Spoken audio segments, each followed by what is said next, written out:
Pierre Jacquemin, un commentaire peut-être sur, en tout cas sur l'abstention. Est-ce qu'elle peut faire bouger les lignes?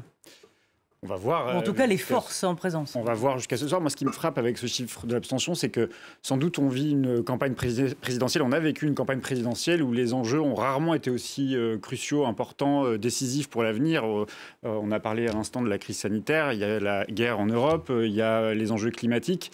Et on voit que ça fait partie des préoccupations des Français. Donc je partage l'avis qui a été donné à l'instant. C'est vrai que abstention ne veut pas dire désintérêt des Français pour ce qu'il se passe dans notre pays, pour aller voter. Ne pas aller voter, ça veut dire quelque chose. Il y a une signification. C'est plus, je pense, une interrogation qu'il doit y avoir de la classe politique, mais aussi de nos propres institutions qui ne fonctionnent plus. Je pense que pour un Français, l'idée même de déposer un bulletin dans une urne ne veut pas dire que ça va changer radicalement son quotidien demain. Ça passe par d'autres choses, des engagements au quotidien. On a vu les mouvements associatifs se mobiliser de plus en plus, les gens s'intéressaient de plus en plus à des sujets comme ceux du climat, s'intéressaient de plus en plus aux affaires qui ont été celles de la crise sanitaire, de l'enjeu des hôpitaux, les hommages qui ont été rendus à la fonction publique, les fonctionnaires de manière générale. Donc il y a un intérêt, on l'a vu tout au long de cette crise sanitaire et aujourd'hui avec la guerre en Europe, il y a un intérêt des Français à la chose politique, à la chose publique. Donc il doit y avoir une vraie questionnement de la part des élus, des politiques, du gouvernement sur pourquoi notre système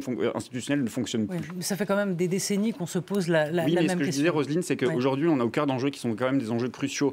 Encore une fois, la question des libertés, la question sanitaire, la question climatique, qui est quand même un des enjeux privilégiés, en tout cas de préoccupation des premières préoccupations des Français. Et le rapport du GIEC est venu nous le rappeler d'ailleurs. Il l'a rappelé récemment. Et puis évidemment, aujourd'hui, la guerre en Europe, ça n'est pas sans interpeller aujourd'hui les Français sur ce que doit être un chef d'État, ce que doit être la France à travers le monde.